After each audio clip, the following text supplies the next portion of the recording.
Análisis político de las últimas noticias vinculadas con Armenia y Artsaj. Columna a cargo de Hachik Dergugasyan. Continuando con nuestro programa y como ya lo decía la apertura, recibimos a Lenguer Hachik en este último análisis del año 2023, cerrando un año donde estuvimos conversando sobre muchos temas con él, todos en el marco de las mismas temáticas. Empezó el año, comenzó, o mejor dicho, cerramos el año pasado, con Hachik también lo recuerdo, en medio del bloqueo que había iniciado a la República de Artsaj, y ahora nos toca cerrar el 2023 con todo ese desarrollo y ese porvenir de lo que sucedió a lo largo del año y este fin que de alguna manera se le pone a Artsaj. Hachik, bienvenido, nos alegra poder escucharte un día como hoy. ¿Cómo estás? ¿Qué tal? ¿Cómo están? Gracias por este último programa, que va a ser un poco el cierre de un año que fue fatal para Armenia y los armenios.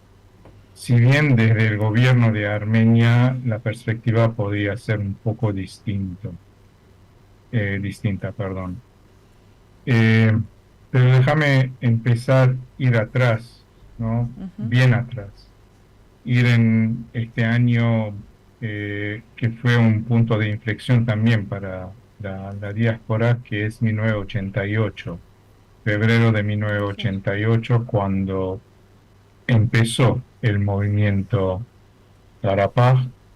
En el 91 la independencia, 94 la victoria en la primera guerra de liberación de Artsaj, y hoy, después de 3 años de la derrota en la guerra de los 44 días o la segunda guerra de Artsaj, luego de 9 meses de un bloqueo inhumano que fue caracterizado como genocidio de parte de el fiscal de la Corte Penal Internacional, el jurista argentino Luis Moreno Ocampo, y a raíz de un ataque brutal, una ofensiva en todos los frentes y un bombardeo muy fuerte de parte de las fuerzas de Azerbaiyán, el 19 de septiembre, el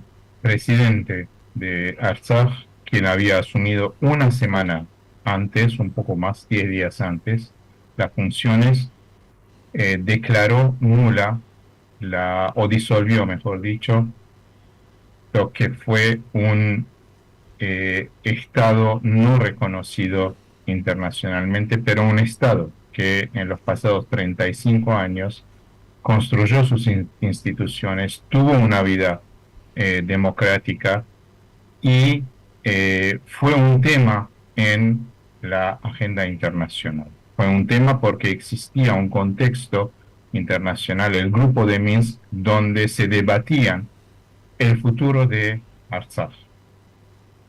Hoy en día, y a partir de la declaración de Nikol Pashinyan de que Artsaj forma parte de Azerbaiyán en el 2022, a partir de esta determinación del gobierno actual de Armenia de que Artsaj ya no es un tema en la agenda exterior de Armenia, y Armenia no es el garante de la seguridad de Artsaj. Artsaj aparentemente desapareció de la agenda internacional. Eso no quiere decir que no se habla de Artsaj, pero ya no se habla sobre la base de los 3 principios madrileños, a saber, la integridad territorial, el derecho de autodeterminación y la resolución pacífica, o sea, el no uso de la fuerza militar para la resolución del conflicto. Bueno, claramente el tercer punto en el 2020 fue violado por Azerbaiyán, Y de los 3 puntos hoy en día, lo que se pone en la mesa cuando hay que empezar a hablar de Artsaj es la integridad territorial de Azerbaiyán. Ahora bien, faltan un poco más de 24 horas y según lo firmó, lo declaró, existe un documento, no existe un documento, no sabemos claramente. El 19 de septiembre, Sanvel Shahramanian, Artsaj como Estado, como instituciones, deja de existir. Y quedan 24, un poco más de 24 horas para que el mismo presidente de Artsaj, actualmente en Yerevan, declare oficialmente, firme un decreto presidencial declarando que el anuncio que hizo el 19 de septiembre es inconstitucional según la constitución de Artsaj. Por lo tanto, las instituciones de Artsaj siguen funcionando. Esas de las Sabemos últimas noticias por lo que... menos en los últimos las últimas 2 semanas hubo varias voces que le Claro. pidieron y algunas que confirmaron que está ese decreto o la voluntad está. Pero hasta ahora, hasta este momento, no hemos escuchado una declaración del presidente oficialmente. Y esto es muy importante. Esto es muy importante porque si bien podría ser caracterizado como un gesto simbólico, pues es importante también a la hora de reformular un discurso que vuelva a poner en la agenda internacional la causa de Artsaj.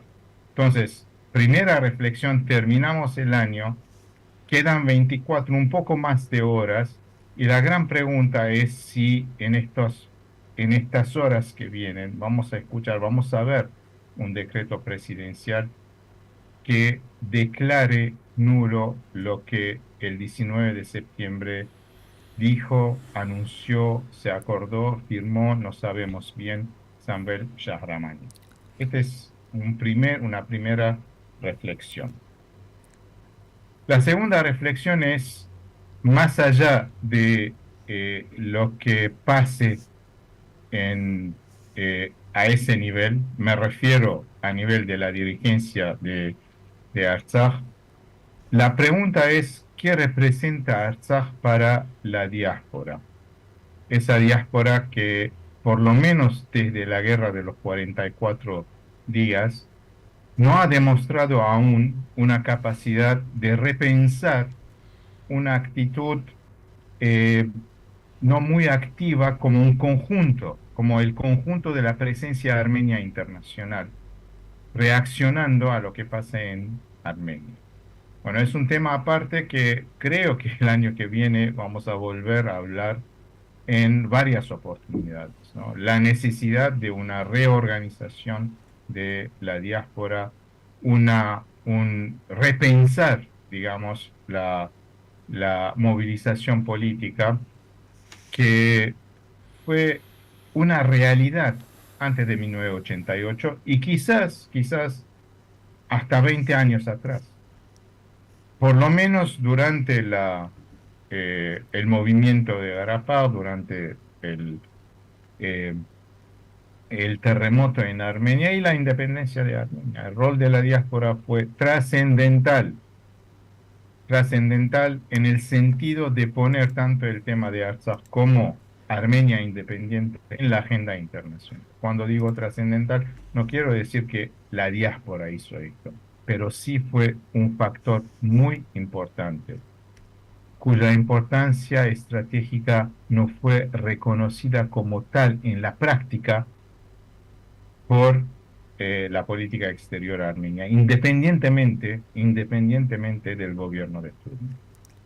Y no me refiero a la cooperación de vez en cuando, que sí tuvo lugar, y que sinceramente hay muchos diplomáticos armenios de muy alto nivel, muy profesionales y muy patriotas, con los cuales distintas comunidades, distintas organizaciones trabajaron muy bien, se entendieron muy bien, y rescato fundamentalmente el periodo entre 2010 y 2015, vísperas del centenario del genocidio, pero nunca tuvimos una estructura donde la complementariedad,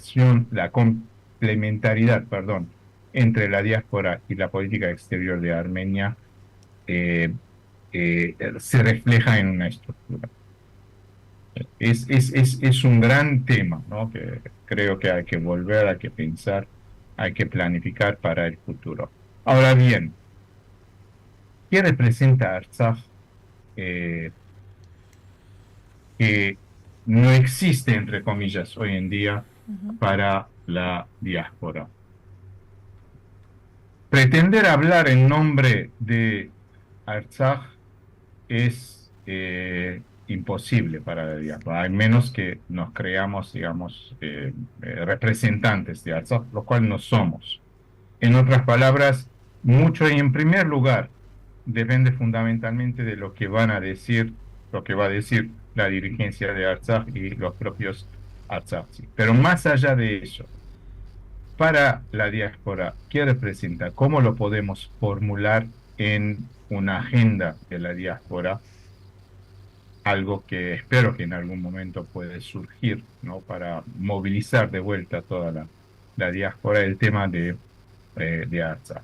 En primer lugar, creo que está el tema, sin ninguna duda, de la ayuda humanitaria a los desplazados forzados, a los Artsakhi, para ayudar que se queden en Armenia, por lo menos. Y esto tiene que ser una movilización permanente, siempre.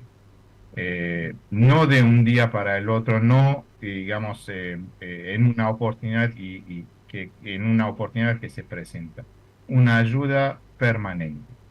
En segundo lugar, y acá voy a citar al doctor Juan Gabriel Tocatian, que dijo claramente en un encuentro: abandonar Artsaj para la diáspora es abandonar la justicia por el genocidio, es Wow. aceptar la negación del genocidio. A partir del informe de Luis Moreno Ocampo, que internacionalizó el tema como una amenaza del genocidio, lo que el mundo entero vio, lo que nosotros todos fuimos testigos, es el acontecimiento de un genocidio y no hubo ninguna intervención. Entonces, tenemos la capacidad discursiva, teórica y también práctica para poner en la agenda de la diáspora Artsaj como la continuidad del genocidio de 1915, más de 100 años después. Y cuidado, que es un tema que no ha terminado. La política exterior de Azerbaiyán niega la existencia de Armenia. Niega la existencia de Armenia en su conjunto. En otras palabras, si una vez más las condiciones internacionales le permiten a Azerbaiyán y a Turquía, como fue en la Primera Guerra Mundial y como fue después de 2020, Azerbaiyán va a atacar a Armenia. Ya es pública su demanda, por lo menos de 8 aldeas, de las cuales 8 aldeas armenias, de las cuales no hay negociación, como dijo el canciller de Azerbaiyán. Pero van más allá de eso. Entra en su discurso oficial el concepto de Azerbaiyán occidental. Y esto es la amenaza existencial de Armenia. En otras palabras, el espectro, la amenaza del genocidio sigue. No digo todo esto para espantar, ¿no? No para, de alguna forma, obsesionarnos con un concepto. Lo digo simplemente porque es una realidad en primer lugar y en segundo lugar, la agenda de la diáspora, la politización de la diáspora a partir sobre todo de 1965, y Uruguay dio el primer paso de eso, se desarrolló, perdón, en torno de la demanda de reconocimiento y de reparación por el genocidio. No podemos dejar pasar esta oportunidad y cerrar los ojos ante un genocidio que aconteció y que sigue amenazando a Armenia. Entonces, para la diáspora ese es el gran desafío hoy en día. Hay voces que se levantaron. Bueno, ayer las instituciones armenias de la República Argentina hicieron pública una declaración confirmando su compromiso con la causa de Artsaj en la agenda comunitaria. Yo espero en que este tipo de declaraciones salgan en todas las otras comunidades y que en algún momento esa movilización política que se tiene que dar en 2024 sepa también tejer alrededor de esta idea de que abandonar Artsaj es negar el genocidio. Esta es la idea fundamental, esta es la razón de una nueva agenda política de la diáspora. Por el resto, en el caso de Armenia sobre todo, sigue insistiendo sobre un acuerdo de paz que está claro que no se va a firmar en los próximos 24 y pico de horas. Digo esto porque se especulaba que hasta fines del 2023 este acuerdo se firmaba. Pues no se va a firmar, está claro. Está claro que no se va a firmar porque Azerbaiyán no quiere firmar. Está claro porque Azerbaiyán no quiere firmar. Y Armenia insiste sobre el acuerdo de paz. Una vez más, no es la paz en sí que es cuestionable. La pregunta es si para una paz hay una voluntad mutua entre Armenia y Azerbaiyán. Pues no lo hay. Azerbaiyán no quiere la paz, Azerbaiyán quiere a Armenia. Azerbaiyán quiere el fin de Armenia y de los armenios como pueblo, como nación, como presencia internacional. Y vamos a ver cómo va a seguir la agenda de la paz que la política exterior de Armenia está promoviendo. Y aún no sabemos si va a ser bajo el auspicio de Estados Unidos, algún país europeo o Rusia.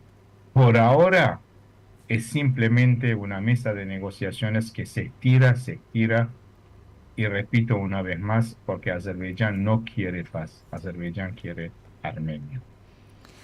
Resulta, en cierta forma, como ordenar un poco, ¿no? De todo esto que presentás, me resulta como tener los conceptos ordenados arriba de la mesa, lo que es el detalle de todo lo que fue pasando con Artsaj este año es la evidencia de que el final ya se sabía.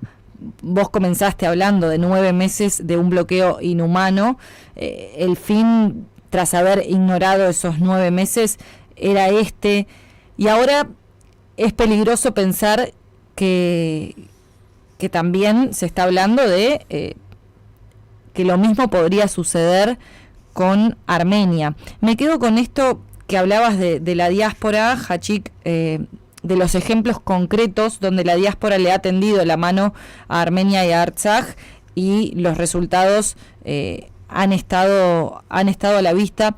Y me pregunto si esta pausa que ha generado que se ha generado en la agenda de la diáspora, que vos decías desde lo que fue la Segunda Guerra, tiene que ver con toda la incertidumbre o con no tener claro el rumbo o con este manejo de incierto de lo que son las noticias, de que un día se firma un decreto y después ese decreto es así o es asá, o qué es lo que va a pasar el 1 de enero. Eso quizás genera también una confusión de que uno como diáspora no sabe hacia dónde accionar. Entonces, ¿cuál es el camino o cuál debería ser concretamente el horizonte para la diáspora? ¿Es este tipo de comunicados públicos, como lo hizo Yara en los últimos días? ¿Hacia dónde se deberían direccionar las masas? Mira, yo voy a disentir un poco. No es solamente la incertidumbre de las noticias que generó esta situación. Esta situación de la diáspora, estoy hablando, Sí. es la incapacidad de la dirigencia de la diáspora en organizarse y tener una agenda de la diáspora. Hace mucho tiempo que dejamos de pensar la diáspora como diáspora. Cada comunidad se encerró en sí misma y miró a Armenia. Y nos olvidamos de las relaciones horizontales entre las comunidades que existían. Y gracias a esta presencia de una red mundial, global, de la diáspora, que entre 1965 y 1985 pudimos tener los éxitos que tuvimos en el reconocimiento de genocidio en la agenda internacional. Y eso Por fue lo por una tanto, organización de la diáspora independientemente del lugar que ocupa la diáspora para Armenia. no estoy hablando de alguna estructura Ujú. teórica, ¿no? Lo que estoy diciendo es que las dirigencias de las organizaciones que tienen capacidad, que tienen estructura en toda la diáspora, y capacidad de la movilización de la diáspora, tienen que ponerse de acuerdo en pocos puntos, por lo menos, para tener una agenda de la diáspora independiente o por lo menos autónoma de lo que decide el gobierno de Armenia. Eh, Siempre la expectativa fue que la diáspora y Armenia se complementan. Bueno, eso nunca se dio. Eso nunca se dio porque en Armenia la diáspora no tenía una presencia, una representación con voz y voto. Independientemente de la cooperación que se dio en varias oportunidades, en varios temas, en distintos gobiernos, y hasta hoy se da. Pero todo muchas veces depende, vuelvo a repetir, de el grado de profesionalismo del representante diplomático de Armenia en un país donde hay una comunidad de Armenia organizada, de su patriotismo y la capacidad de trabajar juntos. Hoy en día, claramente hay opiniones opuestas en la diáspora. Claro. No sabemos hacia dónde lleva, digamos, la política armenia. Lo que sí sabemos, lo que quiere el gobierno de Armenia, lo que es la diplomacia de Armenia. Ahora, yo no estoy diciendo que hay que enfrentarse a esta diplomacia. No es así. Lo que yo digo es que la diáspora tiene que tener su, eh, su propia agenda, su propia política. Es esto lo que no hay porque no hay capacidad de pensar como diáspora. Ese es el tema. O sea, nosotros tenemos que pensar como diáspora como una presencia internacional de una sociedad civil. Cuando digo sociedad civil, es una entidad no estatal. Claro. No pensar como un Estado. Más allá de lo que el Estado de Armenia puede hacer o quiere hacer o la diplomacia hace hoy en día. Si podemos complementarnos en varias áreas, pues bienvenida sea la cooperación. En otras, con tal de acordarse, no oponerse públicamente, estar de acuerdo en disentir, ya es algo importante. Pero para eso la diáspora tiene que pensar como diáspora. Y eso es lo que no tenemos hasta ahora. No tenemos en forma de un pensamiento organizado, un pensamiento que se puede traducir en agenda, un pensamiento que puede traducir en movilización global. A eso voy. Sí, como... Son ideas abstractas hoy en día, lo admito, pero hay que empezar a hablar de temas. Sí, es invitar también a a la reflexión para los armenios, para las instituciones armenias, para poder posicionarse desde ese lugar de unidad y generar resultados concretos. Bueno, absolutamente. Desde una perspectiva democrática, nadie puede negar el derecho de cualquiera de tener su opinión con respecto al gobierno de Armenia, a su política, a su diplomacia, lo que sea. Pero podemos tener diversidad en las opiniones, pero también acuerdos en cosas más importantes.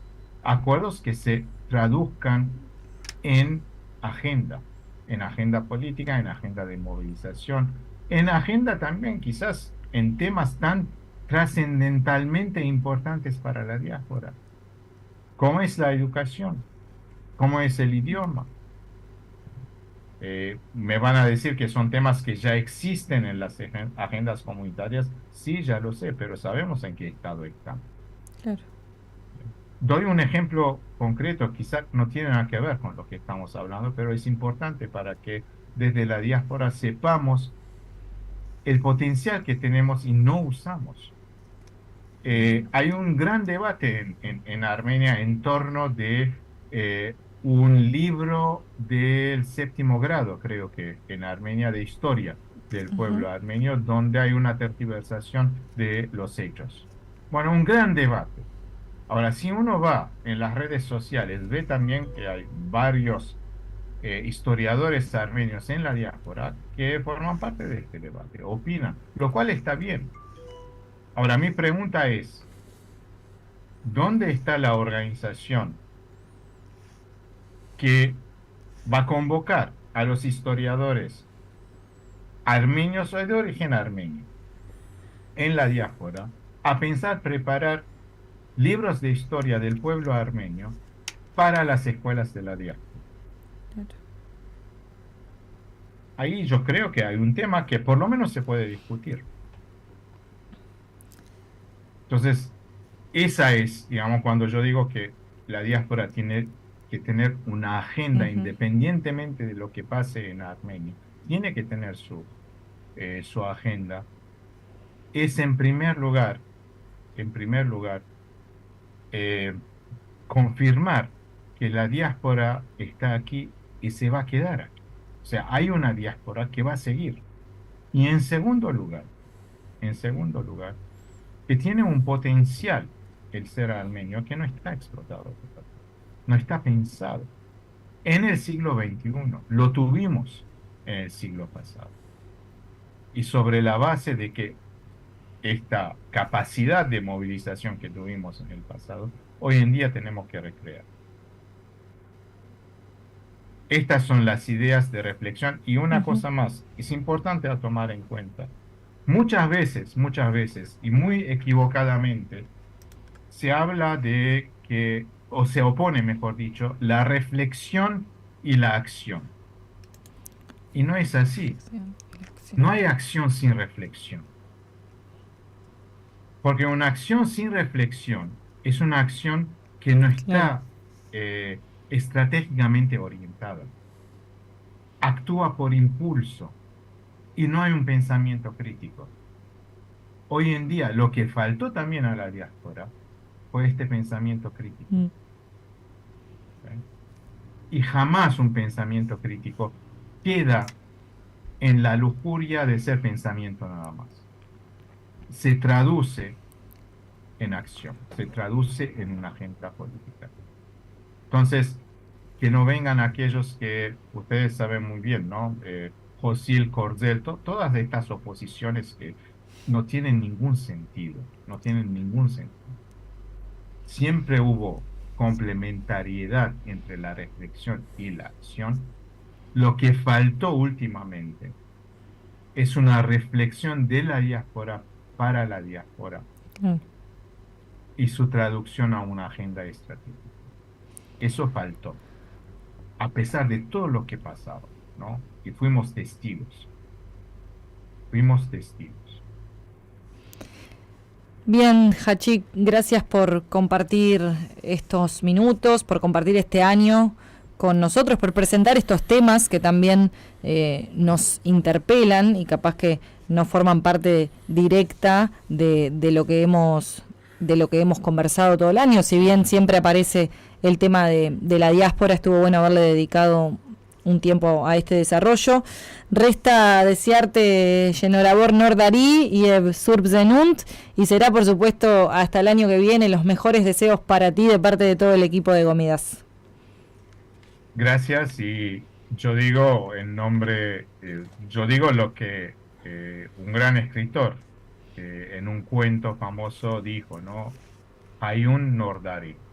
Bueno, vamos a brindar para un Nordari de los armenios, un Nordari armenio, ¿no? Y quien es armenio sabe a qué me refiero, ¿no? Porque el año es el año, la humanidad es la humanidad, pero tiene un sentido particular el concepto de Hayu Nordari. Yad Llenoragalem, Hachik.